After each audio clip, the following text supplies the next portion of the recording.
Muy buenas tardes, mi nombre es Jessica Angélica Barrera Pacheco, soy docente de la Escuela Preparatoria número 4 y el día de hoy vamos a abordar un tema perteneciente a la asignatura Control de Dispositivos Robóticos, específicamente del bloque número 2, Sistemas para el Control y Señales Eléctricas.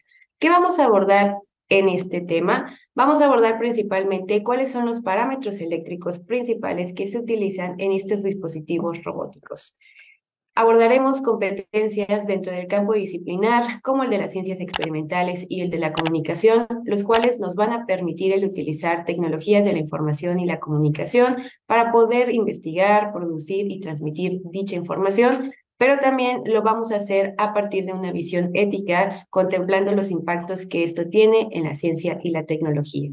El objetivo general del tema es aplicar estos conceptos sobre los dispositivos, sensores y controladores que se utilizan principalmente en la robótica, con la finalidad de lograr una interacción e interconexión global para tener un sistema integrado que nos permita interactuar con el contexto real.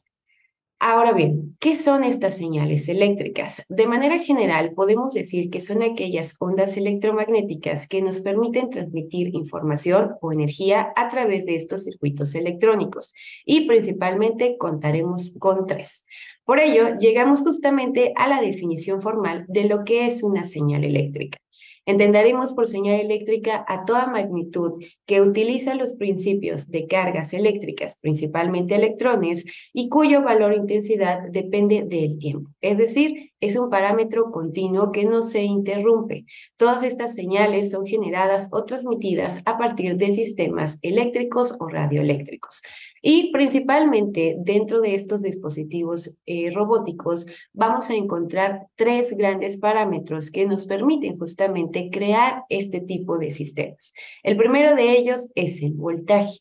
El voltaje lo podemos definir como aquella capacidad que tienen las cargas eléctricas para ejercer un trabajo o bien para lograr que un electrón se pueda mover de un lugar a otro. Es aquella energía entonces que nos permitirá el movimiento de estas cargas. Matemáticamente la podemos definir como la cantidad de energía o trabajo utilizado y lo vemos expresado a partir de la fórmula voltaje igual a un joule sobre coulomb. Nuevamente, recordando que el voltaje es el mecanismo de activación de las cargas eléctricas. Posteriormente, encontraremos lo que es la corriente eléctrica. La corriente eléctrica es una respuesta al voltaje aplicado. Decimos que se define como el mecanismo de activación y es la reacción nuevamente a este voltaje. Es un flujo de carga eléctrica por unidad de tiempo a través de una superficie. Se refiere entonces a la cantidad de electrones que se encuentran fluyendo dentro de un espacio o conductor en una cantidad de tiempo, específicamente en un segundo. Por lo tanto, es la respuesta a este voltaje y podemos cuantificar cuál es la cantidad de electrones que están pasando en ese conductor. También podemos decir que está pasando en un semiconductor, dependiendo del material que estamos aplicando para la transmisión de esta corriente eléctrica. La corriente eléctrica tiene por unidad lo que son los amperes, en honor a André Marie Ampère, padre de la corriente eléctrica, y que justamente gracias a él se obtiene esta unidad que se utiliza. Dentro de la corriente eléctrica podemos encontrar dos grandes clasificaciones, lo que es la corriente continua y lo que es la corriente alterna. La corriente continua decimos que es aquel flujo de electrones que nunca tiene una interrupción. Su gráfica se ve como una línea recta, puesto que es constante, de ahí su nombre. A la corriente continua también se le llega a conocer como corriente directa. Y la principal característica es que aquí se marca algo que se conoce como polaridad, es decir, tiene un sentido de flujo. Esta debe comenzar en el sentido positivo y termina en el signo negativo. Por ende, cuando nosotros utilizamos algún dispositivo como una batería, podemos notar que tiene justamente este señalamiento, esta simbología, un positivo y un negativo, porque utiliza este tipo de corriente junto con voltaje.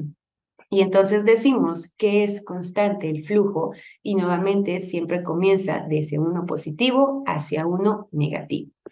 La corriente alterna es aquella que de manera general va a estar en constante movimiento. Esta, como su nombre lo indica, va a estar oscilando. Su principal forma de representarlo es a través de una gráfica senoidal o sinusoidal, porque los electrones al momento de estar en movimiento con esta corriente alterna van a fluir en sentidos positivos, pero también en sentidos negativos. La corriente alterna hoy en día en nuestra vida cotidiana, pues es aquella que permite que la mayoría de nuestros dispositivos funcionen. Y esto origina a que podamos describir a la corriente alterna con sus diferentes características. Por ejemplo, la corriente alterna siempre tiene una frecuencia, un periodo, y al momento de estar oscilando, pues esto va a permitir que nosotros analicemos cómo lo está realizando. La frecuencia entonces de la corriente alterna va a ser la cantidad de ciclos, la cantidad de veces que se está repitiendo esta oscilación en un segundo. Su unidad de medida son los hertz y por lo tanto es una característica principal de este tipo de corriente. Finalmente, llegamos a un punto clave dentro de estas dos clasificaciones de la corriente. ¿Qué pasa y por qué elegimos a una sobre otra, la corriente alterna frente a la corriente continua? De manera general, y como acabo de mencionar, la corriente alterna es la que utilizamos en nuestros hogares, mientras que la corriente continua se utiliza en muchos de los dispositivos que nosotros trabajamos día a día. Entonces, ¿cuál es la diferencia? La corriente alterna es aquella que permite transmitirse o propagarse a gran cantidad de distancia sin necesidad de una infraestructura altamente costosa, mientras que la corriente continua no tiene esta capacidad. Por lo tanto, la corriente alterna funciona con niveles o valores muy altos dentro de los rangos permitidos. Y esta característica es justamente lo que le permite que pueda ser propagada en ese sentido a grandes distancias. Por lo tanto, la corriente continua sí es la que utilizan nuestros dispositivos, pero es una conversión. Esta conversión se hace porque el teléfono celular o, por ejemplo, la computadora no pueden utilizar los altos niveles de la corriente alterna y se hace esta conversión a partir de situaciones como transformadores. Eso nos va a permitir, de cierto sentido, utilizar las ventajas de la corriente alterna y poder utilizarla e implementarla en dispositivos básicos y sencillos como los que utilizan la corriente directa. Esto, de hecho, se ve muy marcado en 1884 en algo que se conoce como la Guerra de las Corrientes. En 1884, Thomas Alva Edison y Nikola Tesla tienen este enfrentamiento al defender sus diferentes posturas. Mientras Edison defendía lo que era la corriente continua, Tesla defendía lo que era la corriente alterna y se marcaba esta situación de cuál de las dos era mejor. Finalmente se descubre que Nikola Tesla, en ese sentido, tenía mucha razón al decir que la corriente alterna permitía el poder propagarse de mejor manera y de manera menos costosa, facilitando la vida de las personas. Edison sabía que él tenía razón, sin embargo, por intereses económicos, pues defendía muy ampliamente lo que era la corriente directa. Hoy en día, gracias a Nikola Tesla, pues tenemos estas ventajas de lo que era la corriente o de lo que es la corriente alterna. Dentro de las cuestiones de seguridad, podemos decir que siempre debemos tener en cuenta cuáles son los efectos que pueden ser potencialmente peligrosos al utilizar la corriente, ya sea directa o sobre todo corriente alterna. Y aquí podemos ver lo que es una gráfica de qué sucede en el cuerpo cuando nosotros estamos expuestos directamente a una descarga provocada por corriente, ya sea directa o alterna. Dentro de la intensidad, que básicamente son los miliamperes, podemos ver que la intensidad también está en relación con la duración. Y si, por ejemplo, estamos expuestos en menos de un minuto a 15 a 25 miliamperes, pues lo que vamos a sentir es una dificultad al respirar, vamos a sentir un aumento de nuestra tensión arterial, vamos a sentir hormigueo y contracción en los brazos y piernas.